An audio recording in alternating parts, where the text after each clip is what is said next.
Now, we've been hearing about the government's plans to tackle obesity. Amid growing evidence, it could be linked to an increased risk of coronavirus. But just how good are doctors at talking to patients about their diet? Well, at University College London, they've made cookery classes compulsory for their medical students. Just before lockdown, Sonia Jessup went along to take a look.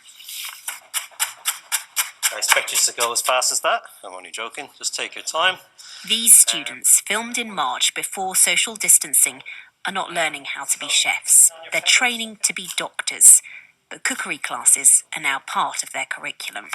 Don't want to cut yourselves, but if you do, plenty of doctors in the house. Okay.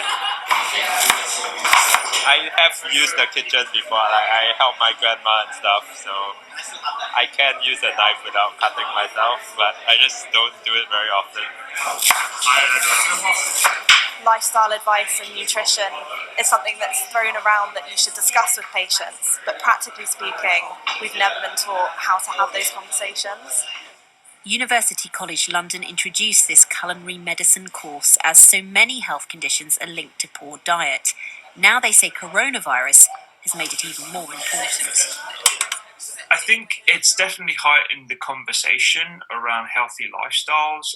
The suite of different chronic lifestyle-related illnesses that exaggerate the impact of COVID also exaggerate complications after having surgery. They exaggerate the likelihood of metabolic dysregulation. They exaggerate aging. They exaggerate your risk of cancer. And all these things, I think, are now coming to the public forefront. Jessica Andrews was told recently she's at risk from diabetes. She loves exercise, taking long walks during lockdown, and her nurse is helping her make healthy lifestyle changes.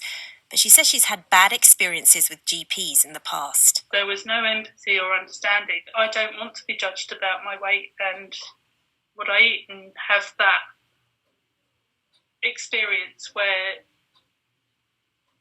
I'm not believed when I tell them what I eat. So thinking about this case, so he's got high blood pressure, at risk of diabetes, hasn't got a great diet because he's busy. Is he familiar to you? Students here are being taught to tailor advice. Telling patients simply to cut calories is not good enough.